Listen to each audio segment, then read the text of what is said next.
There's a specific kind of silence that only exists in high-rise apartments after midnight. It's not a true silence, of course. It's a layer of urban static, the hum of the refrigerator, the distant groan of the elevator cables, the microscopic vibration of your laptop's cooling fan. We use these sounds as a shield. They remind us that we're connected to a grid, to a system, to something living. But sometimes, if you listen too closely, you can hear the gap between those sounds. My friend lived on the 42nd floor of a building in the heart of the city, surrounded by glass and steel. He told me that one night the hum just changed. He described it as a biological debt coming due. See, the earth doesn't forget. In Japan, they have a name for it, Gashadokuro. It's not just a monster, it's an accumulation. It's a 15-story skeleton woven from the bones of those who died in famine or war. People whose names were erased and whose bodies were never given back to the soil. They say it wanders the countryside, but in 2026, the countryside is just a memory. Now, it wanders the concrete. Before we go further, I want you to do something. Listen to the room you're in right now. Find the electronic hum. Now ask yourself, when was the last time you heard the world without a filter? The first sign isn't visual. It's a glitch in your own biology. You might call it tinnitus, a high-pitched, localized ringing in your ear that you dismiss as screen fatigue or perhaps a sudden drop in blood pressure. That's what he did. He sat at his desk, rubbing his temples, waiting for the piercing whistle to fade. But it didn't fade. It began to oscillate. It wasn't a continuous tone anymore. It was rhythmic. And 3 short pulses, followed by 1 long, grinding draw. It sounded like teeth clicking together in a vacuum, or a massive bell being struck miles away under the ocean. This is the moment the protocol becomes vital. If the ringing matches your own pulse, whatever you do not look at the windows. If the rhythm counters your pulse, do not look at the ceiling. He felt a strange fullness in his ear canal, like a cold, thin needle was being slowly inserted toward his eardrum. He checked his phone, searching for sudden onset ear pressure or stress-induced ringing. He was looking for a medical exit, but the internet doesn't have answers for an ancient hunger.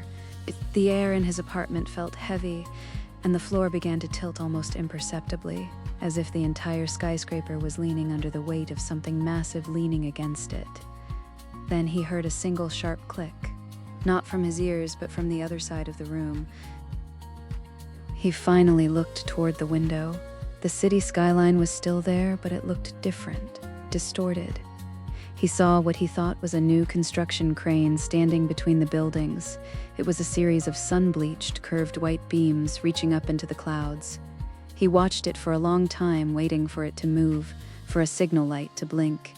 It didn't blink, but it did move. It didn't swing like a crane. It expanded, like a rib cage taking a deep, rattling breath. That's when the scale of it hit him. The skyscraper next door wasn't just standing there. It was being embraced. He could see 4-story tall phalanges, fingers of porous, weathered bone wrapped around the concrete corners of the neighboring tower. The stars began to wink out, one by one, as a massive, translucent cranium passed in front of the moon. The high-pitched ringing in his ears suddenly plummeted into a sub-bass roar. It wasn't a sound he heard. It was a vibration that shook his actual chest cavity, rattling the coins on his desk and the teeth in his gums. He realized the moon wasn't the moon anymore. It was the reflection of the city lights off a Gargantuan, polished tooth hovering just outside his glass wall. The sub-bass stopped. The air pressure in the room dropped so sharply his ears popped, leaving him in a state of absolute pressurized silence. A sound can't travel when the air is this thick. It felt like being underwater or inside a tomb. He couldn't hear his own breathing, but he could feel the intent. The Gashadokuro doesn't have a mind as we understand it. It has a collective memory of starvation. It doesn't want your flesh. It wants to harvest the noise of the living to feed its own eternal silence. He watched the window glass. It didn't break. It started to bend inward, pushed by the tip of a finger the size of a city bus. The glass groaned, a sound that should have been deafening but was swallowed by the entity's presence. Then he saw the eye. It wasn't a pupil or an iris. It was a fathomless dark well of historical resentment. Looking through the glass from 40 floors up, there was no malice in it, only an infinite hollow vacancy. He realized that, to this thing, he was just a flicker of static that needed to be tuned out. The temperature in the room plummeted. He could see his breath, but the vapor didn't drift. It was sucked toward the window, as if the skeleton was inhaling the very essence of the room. He felt a wet thud vibrate through the soles of his feet, the sound of the entity shifting its multi-ton weight against the foundation of the city. When morning arrived, the city looked thin. My friend said it felt like the world had lost some of its substance, as if the entity had taken a layer of reality with it when it dissolved back into the shadows of the earth. There were no marks on the building, no broken glass, just a faint white sliver of something that looked like sun-dried calcium on his windowsill. But the real change was internal. He's left with what he calls the inheritance. He can no longer tolerate silence.